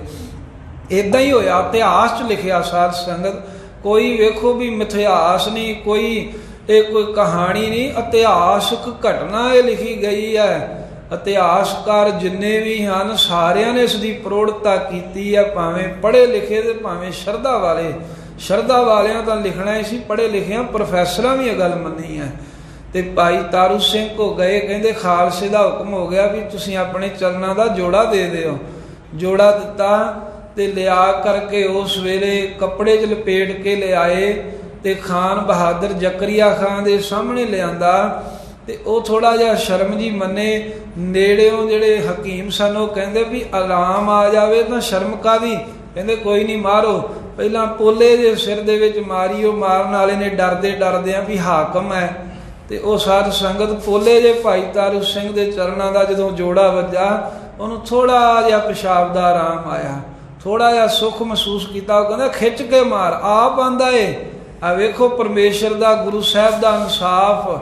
ਭਾਈ ਤਾਰੂ ਸਿੰਘ ਤੇ ਹੋਰ ਸ਼ਹੀਦਾਂ ਦੀ ਬੇਪਤੀ ਕਰਨ ਵਾਲਾ ਜ਼ਕਰੀਆ ਖਾਨ, ਜਿਹਨੇ ਸਿੱਖਾਂ ਦੇ ਸਿਰਾਂ ਦੇ ਮੁੱਲ ਪਾਏ ਸਨ, ਅੱਜ ਉਹਦੀ ਹਾਲਤ ਵੇਖ ਲਓ। ਜਿਹਨੇ 19 ਸਾਲ ਕਹਿਰ ਕਮਾਇਆ, ਜਿਹੜਾ ਕਹਿੰਦਾ ਜਿਸ ਪਿੰਡ ਵਿੱਚ ਸਿੱਖ ਜੰਮਿਆ ਉਹ ਮੈਂ ਪਿੰਡ ਹੀ ਨਾਸ ਕਰ ਦਿੱਤਾ। ਉਹ ਕਹਿੰਦਾ ਮੇਰੇ ਸਿਰ ਵਿੱਚ ਭਾਈ ਤਾਰੂ ਸਿੰਘ ਦੀ ਜੁੱਤੀ ਮਾਰੋ। ਮਹਾਰਾਜ ਨੇ ਕਿੱਥੇ ਲਿਆ ਕੇ ਉਸ ਹਾਕਮ ਨੂੰ ਖੜਾ ਕਰ ਦਿੱਤਾ। ਜਿਉਂ ਖਿੱਚ ਕੇ ਮਾਰਦੇ ਨੇ ਛਿੱਤਰ ਤੇ ਪਿਸ਼ਾਬ ਦਾ ਆਰਾਮ ਆ ਗਿਆ ਕੁਝ ਸਮੇਂ ਲਈ। ਤੇ ਕਹਿੰਦਾ ਵੀ ਸਰੀਰ ਜਾਨ ਸਲਾਮਤ ਹੋਰ ਕੀ ਚਾਹੀਦਾ। ਫੇਰ ਕਹਿੰਦੇ ਵੀ ਕੁਝ ਸਮੇਂ ਬਾਅਦ ਜਦੋਂ ਪਿਸ਼ਾਬ ਬੰਨ ਪੈ ਜਾਵੇ, ਜਦੋਂ ਉਹ ਇਕੱਠਾ ਹੋਵੇ ਮਸਾਣਿਆਂ 'ਚ, ਫੇਰ ਉਹ ਛਿੱਤਰ ਵੱਜਦੇ। 4 ਦਿਨ ਤੀਕਰ ਕਹਿੰਦੇ ਇਹ ਸਿਲਸਿਲਾ ਚੱਲਦਾ ਰਿਹਾ। ਜਦੋਂ ਬੰਨ ਪੈਂਦਾ ਖਿੱਚ ਖਿੱਚ ਜੁੱਤੀਆਂ ਮਾਰਦੇ ਤੇ ਇਹਨੂੰ ਪਿਸ਼ਾਬ ਦਾ ਆਰਾਮ ਆ ਜਾਂਦਾ। 5ਵੇਂ ਦਿਨ ਫਿਰ ਤੜਫ ਤੜਫ ਕੇ ਮਰ ਗਿਆ ਇਹ ਜ਼ਕਰੀਆ ਖਾਨ। ਤੇ ਭਾਈ ਸਾਹਿਬ ਜੀ ਨੇ ਕਿਹਾ ਸੀ ਵੀ ਤੈਨੂੰ ਜੁੱਤੀ ਦੀ ਨੋਕ ਦੇ ਅੱਗੇ ਲਾ ਕੇ ਖੜਾਂਗੇ ਤੇ ਜੁੱਤੀਆਂ ਖਾਨ ਪਤਾ ਲੱਗੂਗਾ ਕਿਹਦੀਆਂ ਹੁੰਦੀਆਂ ਤੇ ਕਿਹਦੇ ਸਿਰ ਵਿੱਚ ਵੱਜਦੀਆਂ, ਸਮਾਂ ਦੱਸੂਗਾ। ਉਹ ਵਚਨ ਹੋਇਆ ਜਿਹੜਾ ਭਾਈ ਤਾਰੂ ਸਿੰਘ ਜੀ ਦੇ ਕੇਸਾਂ ਨੂੰ ਕਹਿੰਦਾ ਸੀ ਜੁੱਤੀਆਂ ਨਾਲ ਉਡਾਵਾਂਗਾ। ਭਾਈ ਤਾਰੂ ਸਿੰਘ ਦੇ ਚਰਨਾਂ ਦੇ ਜੋੜੇ ਦੇ ਨਾਲ ਉਹਦਾ ਸਿਰ ਜਿਹੜਾ ਸੀ ਸਾਧ ਸੰਗਤ ਪੋਲਾ ਹੋ ਗਿਆ। ਆਪਣੀ ਜੁੱਤੀ ਦੀ ਨੋਕ ਦੇ ਅੱਗੇ ਲਾ ਕੇ ਖੜਿਆ। ਜਦੋਂ ਜ਼ਕਰੀਆ ਮਰ ਗਿਆ, ਭਾਈ ਸਾਹਿਬ ਨੂੰ ਖਬਰ ਮਿਲੀ, ਕਹਿੰਦੇ ਸਾਡਾ ਵੀ ਹੁਣ ਜਾਣ ਦਾ ਸਮਾਂ ਆ ਗਿਆ। 21 ਦਿਨ ਖੋਪਰ ਉਤਾਰੇ ਤੋਂ ਬਗੈਰ ਭਾਈ ਤਾਰੂ ਸਿੰਘ ਸੰਸਾਰ ਵਿੱਚ ਰਹੇ। 21 ਦਿਨ। 22ਵੇਂ ਦਿਨ ਫਿਰ ਭਾਈ ਤਾਰੂ ਸਿੰਘ ਜੀ ਨੇ ਅਰਦਾਸਾ ਸੋਧ ਕਰਕੇ ਗੁਰੂ ਸਾਹਿਬ ਜੀ ਦੇ ਚਰਨਾਂ ਦੇ ਵਿੱਚ ਵੀ ਮੋਹੇ ਮਰਨੇ ਕਾ ਚਾਉ ਹੈ, ਮਰੋ ਤਾਂ ਹਰ ਕੈ ਦੁਆਰ, ਮਤ ਹਰ ਪੁੱਛੈ ਕੌਣ ਹੈ, ਪਰਾ ਹਮਾਰੇ ਬਾਰ ਦੇ ਮਾਂ ਹਾਕਮ ਦੇ ਅਨੁਸਾਰ ਆਪਣਾ ਸਰੀਰ ਤਿਆਗ ਕੇ ਤੇ ਸ਼ਹਾਦਤ ਦਾ ਜਾਮ ਪੀਤਾ। ਅਦੁੱਤੀ ਸ਼ਹਾਦਤ ਪ੍ਰਾਪਤ ਕੀਤੀ। ਖੋਪਰ ਉਤਾਰ ਲਏ ਪਰ ਕੇਸ ਨਹੀਂ ਕੱਟਣ ਦਿੱਤੇ। ਸਾਡੇ ਵਾਸਤੇ ਪੂਰਨੇ ਪਾ ਗਏ ਵੀ ਸਿੱਖਾ ਇਹ ਕੇਸਾਂ ਨੂੰ ਆਮ ਨਾ ਸਮਝੀ। ਤੇਰਾ ਖੋਪਰ ਬੇਸ਼ੱਕ ਲੱਥ ਜਾਵੇ ਪਰ ਤੇਰੇ ਸਿਰ ਤੋਂ ਕੇਸ ਨਹੀਂ ਲੱਥਣੇ ਚਾਹੀਦੇ।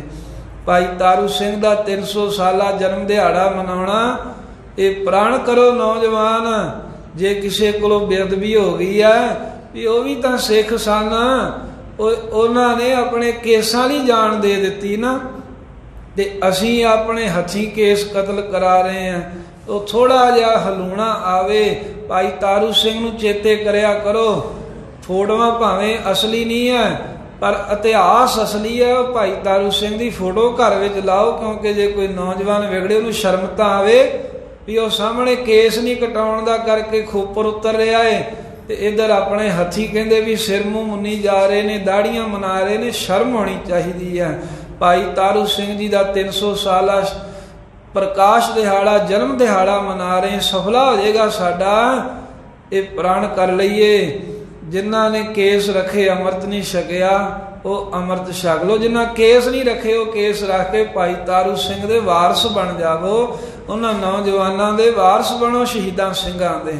ਤੇ ਭਾਈ ਤਾਰੂ ਸਿੰਘ ਜੀ ਦੇ ਜਨਮ ਦਿਹਾੜੇ ਦੀਆਂ ਆਪ ਸੰਗਤਾਂ ਨੂੰ ਲੱਖ ਲੱਖ ਵਧਾਈਆਂ।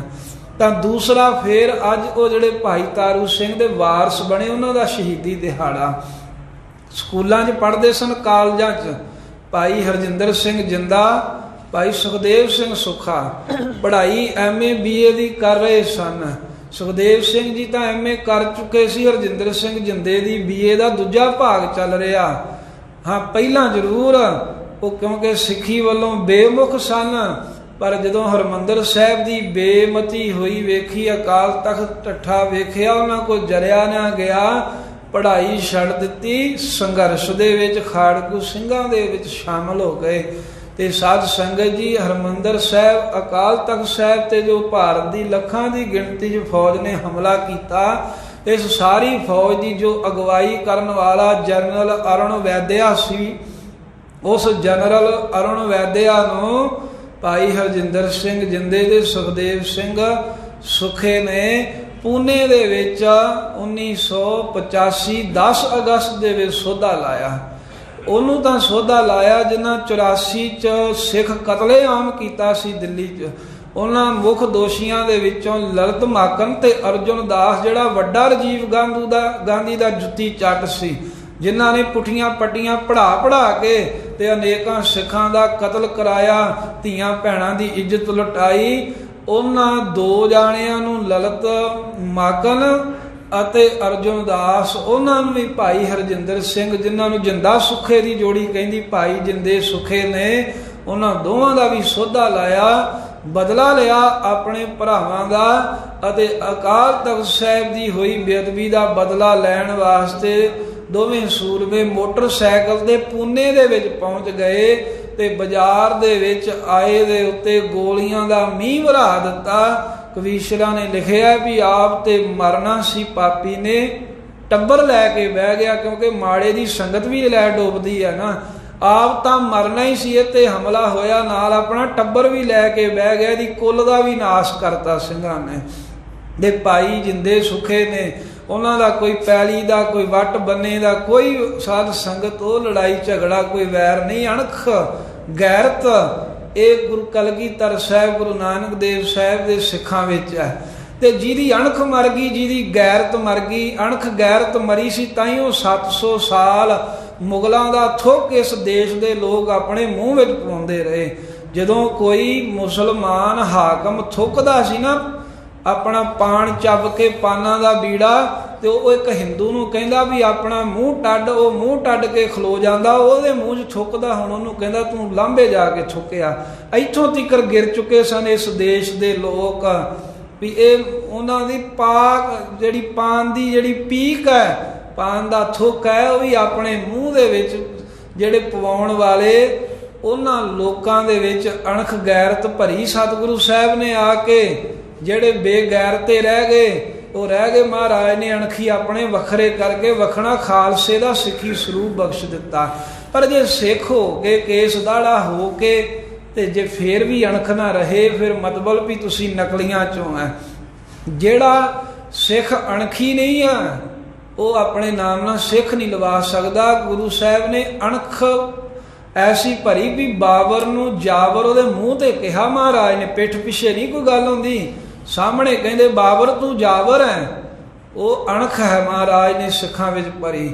ਕਲਗੀਧਰ ਮਹਾਰਾਜ ਸੱਚੇ ਪਾਤਸ਼ਾਹ ਨੇ ਵੱਡੀਆਂ 14 ਜੰਗਾਂ, ਛੋਟੀਆਂ ਅਨੇਕਾਂ ਝੜਪਾਂ ਕੀਤੀਆਂ, ਉਹ ਅਣਖ ਖਾਤਰ ਕੀਤੀਆਂ, ਧਰਮ ਖਾਤਰ, ਗਊ ਗਰੀਬ ਦੀ ਰੱਖਿਆ ਖਾਤਰ ਕੀਤੀਆਂ ਮਹਾਰਾਜ ਸਾਹਿਬ ਤੇ ਸਤਿਗੁਰੂ ਦੇ ਸੂਰਮਿਆਂ ਨੇ। ਬਾਅਦ ਵਿੱਚ ਵੀ ਜੇ ਸਿੰਘ ਲੜਦੇ ਮਰਦੇ ਰਹੇ, ਕੋਠੀਆਂ ਕਾਰਾਂ ਵਾਸਤੇ ਨਹੀਂ, ਜਗੀਰਾਂ ਬਣਾਉਣ ਵਾਸਤੇ ਨਹੀਂ, ਅਣਖ ਗੈਰਤ ਅਤੇ ਗਰੀਬ ਦੀ, ਮਜਲੂਮ ਦੀ ਪੱਤ ਰੱਖਣ ਵਾਸਤੇ ਲੜਦੇ ਰਹੇ। ਜੰਗਲਾਂ ਵਿੱਚ ਉਹਨਾਂ ਨੇ ਆਪਣਾ ਸਮਾਂ ਕੱਟ ਲਿਆ। ਸਾਧ ਸੰਗਤ ਜੀ, 100 ਸਾਲ ਪੂਰਾ ਸਿੱਖਾਂ ਨੇ ਜੰਗਲਾਂ 'ਚ ਕੱਟਿਆ। ਇਹ 100 ਸਾਲ ਵੇਖ ਲਓ ਕਿੰਨਾ ਹੁੰਦਾ ਹੈ। 17ਵੀਂ ਸਦੀ ਤੋਂ ਬਾਅਦ ਜਿਹੜੀ 18ਵੀਂ ਸਦੀ ਹੈ, ਸਾਰੀ ਸਿੱਖਾਂ ਨੇ ਜੰਗਲਾਂ 'ਚ, ਝਾੜੀਆਂ, ਘੋੜਿਆਂ ਦੀਆਂ ਕਾਠੀਆਂ ਦੇ ਵਿੱਚ, ਸੰਭਾਂ ਦੇ ਵਿੱਚ, ਮੀਂਹ ਆਵੇ, ਹਨੇਰੀ ਆਵੇ, ਠੰਡ ਹੋਵੇ, ਧੁੱਪ ਹੋਵੇ, ਇਹ ਸਾਰਾ ਸਮਾਂ ਘੋੜਿਆਂ ਦੀਆਂ ਕਾਠੀਆਂ ਦੇ ਵਿੱਚ, ਜੰਗਲਾਂ ਤੇ ਬੇਲਿਆਂ ਵਿੱਚ, ਸੰਭਾਂ ਦੇ ਵਿੱਚ ਫਿਰ ਕੱਲਾ ਉੱਥੇ ਕੱਟਿਆ ਹੀ ਨਹੀਂ ਵੀ ਆਰਾਮ ਨਾਲ ਬੈਠੇ ਸੀ, ਨਹੀਂ, ਜਦੋਂ ਮਰਜੀ ਫਿਰ ਜੰਗ ਹੋ ਜਾਂਦੀ, ਜਦੋਂ ਮਰਜੀ ਭੁੱਖ ਦੇ ਕੜਾਕਿਆਂ ਦੇ ਵਿੱਚ ਆਪਾ ਵਾਰਦੇ ਰਹੇ।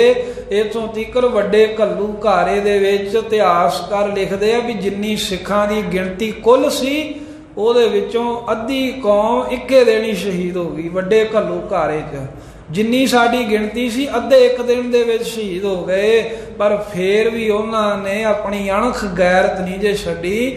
ਤੇ ਜਦੋਂ ਹੁਣ ਅਸੀਂ ਭਾਈ ਤਾਰੂ ਸਿੰਘ ਵਰਗਿਆਂ ਵੱਲ ਵੇਖੀਏ, ਭਾਈ ਜਿੰਦੇ ਸੁਖੇ ਵਰਗੇ ਸੂਰਮਿਆਂ ਵੱਲ ਵੇਖੀਏ, ਜੇ ਉਹਨਾਂ ਦੀਆਂ ਕੁਰਬਾਨੀਆਂ ਹੋਈਆਂ ਕੋਈ ਨਿੱਜੀ ਸਵਾਰਥ ਨਹੀਂ ਸੀ, ਅਣਖ ਤੇ ਗੈਰਤ ਦੇ ਵਾਸਤੇ ਸਿੰਘ ਸ਼ਹੀਦ ਹੋਏ।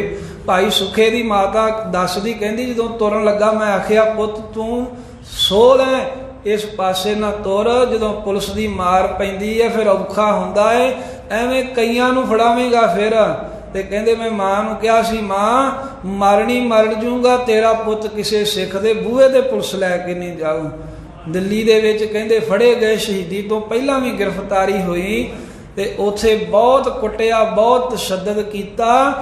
ਇੱਕ ਸਿੱਖ ਦਾ ਨਾਮ ਵੀ, ਇੱਕ ਸੰਘਰਸ਼ ਦੇ ਸਿੰਘ ਦਾ, ਖਾੜਕੂ ਦਾ ਨਾਮ ਵੀ ਇਹਨਾਂ ਸਿੰਘਾਂ ਦੀ ਜ਼ੁਬਾਨ ਤੋਂ ਪੁਲਿਸ ਵਾਲੇ ਨਹੀਂ ਕਢਾ ਸਕੇ। ਆਪਣੇ ਤਨ ਤੇ ਝੱਲ ਲਿਆ ਜੋ ਝੱਲਣਾ ਸੀ, ਪਰ ਕਿਸੇ ਦੂਸਰੇ ਨੂੰ ਆਪਣੇ ਨਾਲ ਨਹੀਂ ਫਸਾਇਆ। ਪਹਿਲੀ ਗੱਲ ਇਹ ਦੱਸਦੇ ਹੀ ਨਹੀਂ ਸੀ ਕਿਸੇ ਨੂੰ ਵੀ ਅਸੀਂ ਕਿਹਨੂੰ ਮਾਰਤਾ। ਬੜੇ ਦੁਸ਼ਟ ਸੋਧੇ ਇਹਨਾਂ ਨੇ ਜਿਹੜੇ ਗੁਪਤ ਰਹਿ ਗਏ। ਤਾਂ ਅਖੀਰ ਫਿਰ ਇਹ ਘਰਦਿਆਂ ਨੇ ਕਿਹਾ ਵੀ ਹੁਣ ਤੁਸੀਂ ਇਹ ਜਨਰਲ ਨੂੰ ਸੋਧਿਆ ਤੇ ਹੁਣ ਮੰਨ ਜੋ, ਹੁਣ ਕੁਰਬਾਨੀ ਦਿਓ। ਮਾਂ ਵੱਲੋਂ ਸੁਨੇਹਾ ਚਲੇ ਗਿਆ ਸੀ ਵੀ ਕੁਰਬਾਨੀ ਦਿਓ, ਗੁਰੂ ਕਲਗੀਧਰ ਸਾਹਿਬ ਦੇ ਸੱਚੇ ਲਾਲ ਬਣ ਜਾਓ। ਤੇ ਭਾਈ ਸੁਖੇ ਜਿੰਦੇ ਨੇ ਇਸ ਤਰ੍ਹਾਂ ਇਹ ਵੱਡੇ ਵੱਡੇ ਦੁਸ਼ਟ ਸੋਧੇ। ਫੌਜ ਦਾ ਮੁਖੀ ਜਰਨਲ ਜਦੋਂ ਵੈਦਿਆ ਮਾਰਿਆ ਗਿਆ, 2 ਸਾਲ ਬਾਅਦ ਗ੍ਰਿਫਤਾਰੀ ਹੋ ਗਈ ਸੂਰਮਿਆਂ ਦੀ, ਮੁਕੱਦਮਾ ਚੱਲਦਾ ਰਿਹਾ। ਤੇ 1999 ਦੇ ਵਿੱਚ ਸਾਧ ਸੰਗਤ ਜੀ ਫਾਂਸੀ ਦਾ ਹੁਕਮ ਹੋਇਆ। ਜਦੋਂ ਜੱਜ ਨੇ ਕਿਹਾ ਵੀ ਤੁਹਾਨੂੰ ਦੋਵਾਂ ਨੂੰ ਫਾਂਸੀ ਦਿੱਤੀ ਜਾਵੇਗੀ, ਅਦਾਲਤ ਵਿੱਚ ਹਾਜ਼ਰ ਜਿਹੜੇ ਉਹਨਾਂ ਦੱਸਿਆ ਵੀ ਦੋਵਾਂ ਸੂਰਮਿਆਂ ਨੇ ਸਤਿ ਸ੍ਰੀ ਅਕਾਲ, ਗੁਰਬੁਰੇ ਅਕਾਲ ਦੇ ਜਕਾਰੇ ਛੱਡੇ, ਵੀ ਜੱਜ ਦਾ ਧੰਨਵਾਦ ਕੀਤਾ ਵੀ ਸਾਡੇ ਦਿਲ ਦੀ ਤੂੰ ਇੱਛਾ ਪੂਰੀ ਕਰ ਦਿੱਤੀ। ਸਿੰਘਾਂ ਦੇ ਚਿਹਰੇ ਤੇ ਥੋੜਾ ਜਿੰਨਾ ਵੀ ਕੋਈ ਆਨੰਦ ਵਿੱਚ ਫਰਕ ਨਹੀਂ ਆਇਆ। ਭਾਈ ਸੁੱਖਾ, ਭਾਈ ਜਿੰਦਾ ਚੜ੍ਹਦੀ ਕਲਾ ਦੇ ਨਾਲ ਜਕਾਰੇ ਛੱਡਦੇ ਰਹੇ। ਇਹਨਾਂ ਨੇ ਆਪਣੀ ਫਾਂਸੀ ਖਿਲਾਫ ਕੋਈ ਅਪੀਲ ਵੀ ਨਹੀਂ ਕੀਤੀ। ਇਹ ਜ਼ਰੂਰ ਹੈ ਵੀ ਬਾਕੀ ਜਿਹੜੇ ਸਿੱਖ ਹਮਦਰਦ ਉਹ ਅਪੀਲਾਂ ਪਾਉਂਦੇ ਰਹੇ, ਉਹ ਖਾਰਜ ਹੋ ਗਈਆਂ, ਪਰ ਦੋਵਾਂ ਸੂਰਮਿਆਂ ਨੇ ਆਪਣੇ ਵੱਲੋਂ ਕੋਈ ਅਪੀਲ ਨਹੀਂ ਪਾਈ ਵੀ ਸਾਨੂੰ ਫਾਂਸੀ ਨਾ ਦਿੱਤੀ ਜਾਵੇ। ਅਖੀਰ 9 ਅਕਤੂਬਰ 1992 ਨੂੰ ਭਾਈ ਹਰਜਿੰਦਰ ਸਿੰਘ ਜਿੰਦਾ, ਸੁਖਦੇਵ ਸਿੰਘ ਸੁੱਖਾ ਨੂੰ ਪੂਨੇ ਦੀ ਜੇਲ੍ਹ ਦੇ ਵਿੱਚ ਅੰਮ੍ਰਿਤ ਵੇਲੇ 5 ਵਜੇ ਫਾਂਸੀ ਲਾਇਆ। ਜਿੱਦਣ ਫਾਂਸੀ ਤੇ ਲਾ ਕੇ ਸ਼ਹੀਦ ਕਰਨਾ ਸੀ, ਇੱਕ ਦਿਨ ਪਹਿਲਾਂ ਮਾਤਾ ਦੱਸਦੀ ਆ ਭਾਈ ਸੁਖਦੇਵ ਸਿੰਘ ਦੀ ਵੀ ਅਸੀਂ ਗਏ ਤੇ ਮੁਲਾਕਾਤ ਪਾਉਣ ਵਾਸਤੇ ਗਏ ਸਾਂ। ਇੱਕ ਦਿਨ ਪਹਿਲਾਂ ਵੀ ਆਖਰੀ ਵਾਰ ਮਿਲ ਲਈਏ ਬੱਚਿਆਂ ਨੂੰ। 3 ਕੁੜੀਆਂ ਉੱਥੇ ਹੋਰ ਆਈਆਂ ਸੀ ਤੇ ਜਦੋਂ ਮੁਲਾਕਾਤ ਹੋਈ ਤੇ ਦੋਵੇਂ ਜਾਣੇ ਕਹਿਣ ਲੱਗੇ ਵੀ ਮਾਤਾ ਜੀ ਇਹ ਤਿੰਨੇ ਭੈਣਾਂ ਆਈਆਂ ਨੇ, ਜਦੋਂ ਵੀਰ ਘੋੜੀ ਚੜ੍ਹਦਾ ਏ ਉਹਦੇ ਜਦੋਂ ਸ਼ਗਨ ਗਾਏ ਜਾਂਦੇ ਨੇ ਤੇ ਉਹਦਾ ਲਾਗ ਭੈਣਾਂ ਨੂੰ ਦਿੱਤਾ ਜਾਂਦਾ ਹੈ ਨਾ। ਇਹ 3 ਮੇਰੀਆਂ ਭੈਣਾਂ ਆਈਆਂ ਨੇ ਤੇ 2500 ਰੁਪਈਆ ਸ਼ਗਨ ਭਾਈ ਜਿੰਦੇ ਦੇ ਪਰਿਵਾਰ ਵੱਲੋਂ, 2500 ਰੁਪਈਆ ਸ਼ਗਨ ਭਾਈ ਸੁਖੇ ਦੇ ਪਰਿਵਾਰ ਵੱਲੋਂ ਇਹਨਾਂ 3 ਭੈਣਾਂ ਨੂੰ ਦਵਾ ਦਿਓ, ਕਿਉਂਕਿ ਅਸੀਂ ਸਵੇਰੇ ਘੋੜੀ ਚੜ੍ਹਨਾ ਹੈ, ਲਾੜੀ ਮੌਤ ਨੂੰ ਵਿਆਹੁਣਾ ਹੈ, ਗੁਰੂ ਕਲਗੀਧਰ ਪਾਤਸ਼ਾਹ ਪਿਤਾ ਦੇ ਚਰਨਾਂ ਵਿੱਚ ਜਾਣਾ ਹੈ ਤੇ ਸਾਡਾ 2500 ਰੁਪਈਆ ਜਿਹੜਾ ਸ਼ਗਨ ਹੈ ਇਹਨਾਂ ਭੈਣਾਂ ਨੂੰ ਦਿੱਤਾ ਜਾਵੇ। ਤੇ ਨਾਲ ਇਹ ਕਿਹਾ ਵੀ ਬੂੰਦੀ ਤੇ ਲੱਡੂ ਵੰਡਣੇ, ਜਦੋਂ ਸਾਡੀ ਸ਼ਹੀਦੀ ਦੀ ਖਬਰ ਆ ਜਾਵੇ ਤੇ ਲਗਾਤਾਰ ਜਕਾਰੇ ਛੱਡਣੇ। ਤੇ ਸਾਧ ਸੰਗਤ ਫਿਰ ਦੱਸਦੇ 1 ਕੁਇੰਟਲ ਬੂੰਦੀ ਦਾ ਆਰਡਰ ਕੀਤਾ। ਵੇਖੋ ਧੰਨ ਹੈ ਉਹ ਮਾਂ। ਸਿੰਘ ਤਾਂ ਚੜ੍ਹਦੀ ਕਲਾ ਹੈ ਗਈ, ਚੜ੍ਹਦੀ ਕਲਾ ਵਾਲੇ ਹੈਗੇ ਹੀ ਹੈ, ਪਰ ਮਾਂ ਵੀ ਕਿੱਡੀ ਧੰਨ ਹੈ। ਮਾਂ ਬਾਪ ਨੇ ਇੱਕ ਬੀਬੀਆਂ ਵਿਆਹ ਪਿੱਛੋਂ ਇਹ ਅਸੀਂ ਸਾਰਾ ਕੁਝ ਦੇਣਾ ਹੈ। ਤੇ ਇਸੇ ਤਰ੍ਹਾਂ ਹੀ ਹੋਇਆ, ਬੂੰਦੀ ਤੇ ਲੱਡੂ ਤਿਆਰ ਕਰ ਲਏ। ਅੱਜ ਦੇ ਦਿਨ ਅੰਮ੍ਰਿਤ ਵੇਲੇ 1992 ਦੇ ਵਿੱਚ 9 ਅਕਤੂਬਰ ਨੂੰ 5 ਵਜੇ ਸ਼ਹੀਦ ਕਰਨਾ ਸੀ। ਉਹ ਤੋਂ ਪਹਿਲਾਂ ਨਿਤ ਦੀ ਤਰ੍ਹਾਂ ਸਿੰਘਾਂ ਨੇ ਇਸ਼ਨਾਨ ਕੀਤਾ, ਤੜਕੇ ਅੰਮ੍ਰਿਤ ਵੇਲੇ ਉੱਠ ਗਏ। ਅੰਮ੍ਰਿਤ ਵੇਲੇ ਉੱਠ ਕਰਕੇ ਨਿਤ ਨੇਮ ਦੀ ਬਾਣੀਆਂ ਦਾ ਜਾਪ ਕੀਤਾ ਤੇ ਨਿਤਨੇਮ ਦੀਆਂ ਬਾਣੀਆਂ ਦਾ ਜਾਪ ਕਰਕੇ ਅੱਜ ਨਾਲ ਹੀ ਰਹਿ ਰਾਸ ਦਾ ਵੀ ਪਾਠ ਕਰ ਲਿਆ। ਪਤਾ ਹੈ ਵੀ ਸ਼ਾਮ ਤੱਕ ਹੁਣ ਨਹੀਂ ਰਹਿਣਾ। ਰਹਿ ਰਾਸ ਦਾ ਪਾਠ ਵੀ ਸਵੇਰੇ ਅੰਮ੍ਰਿਤ ਵੇਲੇ ਹੀ ਕਰਕੇ ਤੇ ਸੋਹਲਾ ਸਾਹਿਬ ਦਾ ਪਾਠ ਵੀ ਕਰ ਲਿਆ ਵੀ ਦੇਹੋ ਸੱਜਣਾ ਸੀਸੜੀਆਂ ਜਿਉ ਹੋਵੇ ਸਾਹਿਬ ਸਿਉ ਮੇਲ। ਇਹਦੀ ਅਰਦਾਸ ਵੀ ਅੰਮ੍ਰਿਤ ਵੇਲੇ ਦੋਵਾਂ ਸੂਰਮਿਆਂ ਨੇ ਕਰ ਲਈ। ਤੇ ਚਿਹਰੇ ਕਹਿੰਦੇ ਖਿੜੂ ਖਿੜੂ ਹਸੂ ਹਸੂ ਕਰਦੇ, ਕਿਉਂਕਿ ਸਰਕਾਰ ਰਿਪੋਰਟ ਲੈਂਦੀ ਹੈ ਜਦੋਂ ਕਿਸੇ ਨੂੰ ਫਾਹੇ ਲਾਉਂਦੀ ਹੈ ਵੀ ਇਹਦੇ ਅਖੀਰ ਤੀਕਰ ਹਾਵ ਭਾਵ ਮੋੜ ਕੀਤੇ ਜਾਣ, ਵੀ ਇਹਨਾਂ ਨੂੰ ਕੋਈ ਡਰ, ਕੋਈ ਇਹਨਾਂ ਦੇ ਚਿਹਰੇ ਦੇ ਹਾਵ ਭਾਵ ਰੰਗ ਬਦਲਿਆ, ਕੋਈ ਪਛਤਾਪ ਵੀ ਅਸੀਂ ਇੱਦਾਂ ਨਾ ਕਰਦੇ। ਤੇ ਜਦੋਂ ਭਾਈ ਸਾਹਿਬ ਜੀ ਨੂੰ, ਭਾਈ ਜਿੰਦੇ ਸੁਖੇ ਨੂੰ ਫਾਂਸੀ ਤੇ ਲਟਕਾਉਣ ਲਈ ਲੈ ਕੇ ਆਉਂਦਾ, ਜਿੰਨਾ ਚਿਰ ਉਹਨਾਂ ਦੇ ਸਵਾਸ ਚੱਲਦੇ ਸਨ ਅਖੀਰਲੇ ਸਮੇਂ ਤੀਕਰ ਉਹਨਾਂ ਦੇ ਚਿਹਰੇ ਤੇ ਆਨੰਦ ਬਣਿਆ ਰਿਹਾ, ਉਹਨਾਂ ਦੇ ਚਿਹਰੇ ਦੀ ਲਾਲੀ ਕਾਇਮ ਰਹੀ। ਤੇ ਜਕਾਰੇ ਛੱਡਦੇ ਹੋਏ ਆਪਣੀ ਬੈਰਕ ਦੇ ਵਿੱਚੋਂ ਸਤਿ ਸ੍ਰੀ ਅਕਾਲ ਕਹਿੰਦੇ ਹੋਏ ਉਹ ਜਿੱਥੇ ਫਾਂਸੀ ਲਾਉਣਾ ਸੀ ਉੱਥੋਂ ਤੀਕਰ ਸੂਰਮੇ ਆਏ ਤੇ ਭਾਈ ਸੁਖੇ ਜਿੰਦੇ ਨੂੰ 30 ਮਿੰਟ ਤੀਕਰ ਸਾਧ ਸੰਗਤ ਨੇ ਫਾਂਸੀ ਦੇ ਰੱਸਿਆਂ ਦੇ ਉੱਤੇ ਲਟਕਾ ਕਰਕੇ ਸ਼ਹੀਦ ਕੀਤਾ। ਤੇ ਫਿਰ ਉੱਥੇ ਹੀ ਨੇੜੇ ਇਹਨਾਂ ਦੋਵਾਂ ਸੂਰਮਿਆਂ ਦਾ ਅੰਤਮ ਸੰਸਕਾਰ ਕੀਤਾ। ਬਾਹਰ ਪਰਿਵਾਰ ਨੂੰ ਪਤਾ ਲੱਗਾ ਤੇ ਜਿਵੇਂ ਕਿਹਾ ਸੀ ਉਹਨਾਂ ਨੇ ਵੀ ਤੁਸੀਂ ਜਕਾਰੇ ਛੱਡਣੋਂ ਨਹੀਂ ਹਟਣਾ, ਤੇ ਮਾਤਾ ਪਿਤਾ ਸਤਿ ਸ੍ਰੀ ਅਕਾਲ ਦੇ ਜਕਾਰੇ ਬੁਲਾਉਂਦੇ ਰਹੇ। ਉਹ ਸ਼ੁਕਰ ਕਰਦੇ ਰਹੇ ਗੁਰੂ ਕਲਗੀਧਰ ਪਾਤਸ਼ਾਹ ਦਾ ਵੀ ਮਹਾਰਾਜ ਤੇਰੇ ਲਾਲ ਸਨ, ਤੇਰੀ ਸੇਵਾ ਵਿੱਚ ਹਾਜ਼ਰ ਹੋ ਗਏ। ਐਸੇ ਸੂਰਬੀਰ ਬਹਾਦਰ ਧਨ ਜਿਓ ਦੇਹ ਕੋ ਜਗ ਮੈਂ ਮੁਖ ਤੇ ਹਾਰ, ਚਿਤ ਮੈਂ ਜੁਧ ਵਿਚਾਰੈ ਦੇਹ ਅਨਿਤ ਨਾ ਨਿਤ ਰਹੈ। ਜਸ ਨਾਵ ਚੜ੍ਹੈ ਭਵ ਸਾਗਰ ਤਾਰੈ, ਧੀਰਜ ਧਾਮ ਬਨਾਏ ਇਹ ਤਨ। ਬੁੱਧ ਸਿਉ ਦੀਪਕ ਜਿਉ ਜਿਆਰ ਹੈ, ਗਿਆਨ ਹੈ ਕਿ ਵੱਢਣੀ ਮਨੋ ਹਾਥ ਲੈ। ਕਾਤ ਰਤਾ ਕਤਵਾਰ ਬਹਾਰੈ, ਕਹਿੰਦੇ ਸੂਰਾ ਸੋ ਪਹਿਚਾਨੀਐ ਜੋ ਲੜੈ। ਦੀਨ ਕੇ ਹੇਤ ਧਰਮ ਵਾਸਤੇ ਲੜੇ, ਪੁਰਜਾ ਪੁਰਜਾ ਕੱਟ ਮਰੈ। ਕਬਹੂ ਨਾ ਛਾਡੈ ਖੇਤ, ਕਦੀ ਵੀ ਖੇਤ ਮੈਦਾਨ ਨਾ ਛੱਡੇ, ਪਿੱਠ ਨਾ ਵਿਖਾਵੇ। ਇਹ ਸੂਰਮਿਆਂ ਦਾ ਧਰਮ ਹੈ। ਤੇ ਭਾਈ ਸੁਖੇ ਜਿੰਦੇ ਨੇ, ਭਾਈ ਤਾਰੂ ਸਿੰਘ ਨੇ ਪਿੱਠ ਨਹੀਂ ਵਿਖਾਈ। ਧਰਮ ਸਾਧ ਸੰਗਤ ਜਵਾਨੀ ਦੀ ਉਮਰ ਦੇ ਵਿੱਚ ਇਹਨਾਂ ਨੇ ਆਪਣਾ ਧਰਮ ਕਾਇਮ ਰੱਖਿਆ, ਜਿਸ ਉਮਰੇ ਸਭ ਤੋਂ ਵੱਧ ਗੁਨਾਹ ਕਰਦੇ ਨੇ ਲੋਕ ਜਵਾਨੀ ਦੇ ਨਸ਼ੇ ਦੇ ਵਿੱਚ। ਤੇ ਉਹਨਾਂ ਸੂਰਮਿਆਂ ਵੱਲ ਵੇਖੋ ਜਿਨ੍ਹਾਂ ਨੇ ਸਾਧ ਸੰਗਤ ਜੀ ਅਣਖ ਗੈਰਤ ਖਾਤਰ ਆਪਾ ਕੁਰਬਾਨ ਕਰ ਦਿੱਤਾ। ਇਸ ਕਰਕੇ ਬੱਚਿਆਂ ਨੂੰ ਇਹੋ ਜਿਹੇ ਇਤਿਹਾਸ ਸੁਣਾਇਆ ਕਰੋ ਤਾਂ ਕਿ ਉਹਨਾਂ ਦੀ ਸਿੱਖੀ ਵੀ ਜਿਹੜੀ ਹੈ ਨਿਭ ਜਾਵੇ।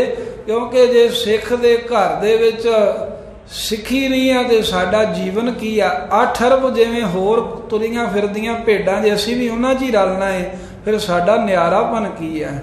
ਜੇ 800 ਕਰੋੜ ਲੋਕ ਇਹੀ ਮੂੰਹ ਸਿਰਜਿਆ ਮਨਾ ਕੇ ਤੁਰੀ ਫਿਰਦੇ ਆ ਦੁਨੀਆ ਦੇ ਵਿੱਚ, ਤੇ ਅਸੀਂ ਵੀ ਉਹਨਾਂ 'ਚ ਹੀ ਸ਼ਾਮਲ ਹੋ ਗਏ। ਸਾਡੇ ਨੌਜਵਾਨ, ਸਾਡੇ ਵੀਰ ਭਰਾ ਵੀ ਉਹਨਾਂ 'ਚ ਸ਼ਾਮਲ ਹੋ ਗਏ। ਜੇ ਗਧਾ ਹੀ ਬਣਨਾ ਸੀ ਫਿਰ ਸਿੱਖਾਂ ਦੇ ਘਰ 'ਚ ਜੰਮਣਾ ਹੀ ਕਿਉਂ ਸੀ। ਜੇ ਸਿੱਖਾਂ ਦੇ ਘਰ 'ਚ ਜੰਮਣਾ ਤਾਂ ਸ਼ੇਰ ਬਣੋ, ਉਹ ਵੀ ਬੱਬਰ ਸ਼ੇਰ। ਜਿੰਨਾ ਚਿਰ ਬੱਬਰ ਸ਼ੇਰ ਬਣੋਗੇ ਕੋਈ ਵੀ ਤੁਹਾਡੀ ਵਾਹ ਵੱਲ ਨਹੀਂ ਵੇਖੂਗਾ। ਭੇਡ ਨੂੰ ਤੇ ਜਿਹੜਾ ਮਰਜ਼ੀ ਫੜ ਕੇ ਮੁੰਨ ਲੈਂਦਾ ਹੈ। ਸੋ ਸਤਿਗੁਰੂ ਮਹਾਰਾਜ ਕਿਰਪਾ ਕਰਨ। ਸ਼ਹੀਦਾਂ ਨੂੰ ਪ੍ਰਣਾਮ ਹੈ। ਭਾਈ ਤਾਰੂ ਸਿੰਘ ਜੀ ਦੇ ਜਨਮ ਦਿਨ ਤੇ ਬਹੁਤ ਆਪ ਜੀ ਨੂੰ ਵਧਾਈਆਂ ਨੇ। ਸਮਾਂ ਬਹੁਤ ਹੋ ਗਿਆ ਕਿਉਂਕਿ ਫਿਰ ਵੀ ਯਾਦ ਕਰਨਾ ਉਹਨਾਂ ਨੂੰ ਸਾਡਾ ਫਰਜ਼ ਬਣਦਾ ਸੀ। ਆਓ ਗੁਰੂ ਸਾਹਿਬ ਜੀ ਜੋ ਸਾਨੂੰ ਪਵਿੱਤਰ ਲੜੀਵਾਰ ਉਪਦੇਸ਼ ਦੇ ਰਹੇ ਹਨ, ਇਹਦੇ ਵਿੱਚ ਵੀ ਆਪਾਂ ਹਾਜ਼ਰੀ ਭਰ ਕੇ ਸੰਖੇਪ ਅਰਥ ਸਰਵਣ ਕਰਕੇ ਸਤਿਗੁਰੂ ਮਹਾਰਾਜ ਦੀਆਂ ਬਖਸ਼ਿਸ਼ਾਂ ਲਈਏ। ਆਖੋ ਸਤਿਨਾਮ ਸ੍ਰੀ ਵਾਹਿਗੁਰੂ ਸਾਹਿਬ ਜੀ। ਸਤਿਨਾਮ ਸ੍ਰੀ ਵਾਹਿਗੁਰੂ ਸਾਹਿਬ ਜੀ। ਸਤਿਨਾਮ ਸ੍ਰੀ ਵਾਹਿਗੁਰੂ ਸਾਹਿਬ ਜੀ। ਸ੍ਰੀ ਰਾਗ ਮਹੱਲਾ ਪੰਜਵਾ। ਰਸਨਾ ਸੱਚਾ ਸਿਮਰਿਆ। ਧੰਨ ਧੰਨ ਸ੍ਰੀ ਗੁਰੂ ਗ੍ਰੰਥ ਸਾਹਿਬ ਮਹਾਰਾਜ ਦੇ ਪਵਿੱਤਰ ਅੰਗ 49 ਦੇ ਉੱਤੇ ਸਾਧ ਸੰਗਤ ਜੀ ਇਹ ਸਤਿਗੁਰਾਂ ਦਾ ਪਵਿੱਤਰ ਉਪਦੇਸ਼ ਸੁਭਾਏ ਮਾਨ ਹੈ। ਸ੍ਰੀ ਰਾਗ ਵਿੱਚ ਸ਼ਹੀਦਾਂ ਦੇ ਸਰਤਾਜ ਸਤਿਗੁਰੂ ਜਿਨ੍ਹਾਂ ਸ਼ਹੀਦੀ ਦੇ ਪੂਰਨੇ ਪਾਏ, ਜਿਸ ਪੂਰਨਿਆਂ ਦੇ ਅਨੇਕਾਂ ਹੀ ਸਿੱਖ ਹੋ ਤੁਰੇ ਵੀ ਸਾਡੇ ਗੁਰਾਂ ਨੇ ਜਿਹੜਾ ਪੂਰਨਾ ਪਾ ਦਿੱਤਾ ਹੈ, ਅਸੀਂ ਉੱਤੇ ਹੀ ਅੱਖਰ ਲਿਖਾਂਗੇ। ਮਾਸਟਰ ਪੜ੍ਹਾਉਣ ਲਈ ਪੂਰਨੇ ਪਾਉਂਦੇ ਹੁੰਦੇ ਸਨ। ਪੁਰਾਣਿਆਂ ਤੇ ਸਭ ਨੂੰ ਪਤਾ, ਵੀ ਨਵਿਆਂ ਨੂੰ ਹੋ ਸਕਦਾ ਨਾ ਪਤਾ ਹੋਵੇ, ਵੀ ਕੁਝ ਸਿਖਾਉਣ ਲਈ ਕੱਚੇ ਅੱਖਰ ਲਿਖਦੇ ਹੁੰਦੇ ਸਨ। ਤੇ ਫਿਰ ਕਹਿੰਦੇ ਹੁਣ ਇਹਦੇ ਉੱਤੇ ਉੱਤੇ ਤੁਸੀਂ ਲਿਖੋ, ਤੁਹਾਨੂੰ ਵੀ ਲਿਖਣ ਦਾ ਢੰਗ ਆ ਜਾਵੇ। ਤੇ ਸ਼ਹੀਦੀ ਜਾਮਿਆਂ ਦੇ ਪੂਰਨੇ ਪਾਉਣ ਵਾਲੇ ਨੇ ਗੁਰੂ ਅਰਜਨ ਦੇਵ ਸਾਹਿਬ, ਜਿਹਦੇ ਤੇ ਅਨੇਕਾਂ ਹੀ ਸਿੱਖਾਂ ਨੇ ਆਪਾ ਕੁਰਬਾਨ ਕਰ ਦਿੱਤਾ। ਉਹਨਾਂ ਲੀਹਾਂ ਦੇ ਤੁਰੇ ਹਨ। ਉਹ ਪਾਤਸ਼ਾਹ ਸਾਨੂੰ ਸਿੱਖਿਆ ਦਿੰਦੇ, ਰਸਨਾ ਸੱਚਾ ਸਿਮਰਿਆ ਹੈ ਗੁਰਸਿੱਖ ਪਿਆਰਿਓ। ਆਪਣੀ ਰਸਨਾ ਦੇ ਨਾਲ ਸੱਚੇ ਅਕਾਲ ਪੁਰਖ ਵਾਹਿਗੁਰੂ ਨੂੰ ਸਿਮਰਿਆ ਸਿਮਰਨ ਕਰੋ। ਰਸ ਲੈਣ ਕਰਕੇ ਰਸਨਾ ਕਹੀਦਾ ਹੈ। ਜਦੋਂ ਬੋਲੇ ਉਦੋਂ ਕਹਿ ਦਿੰਦੇ ਆ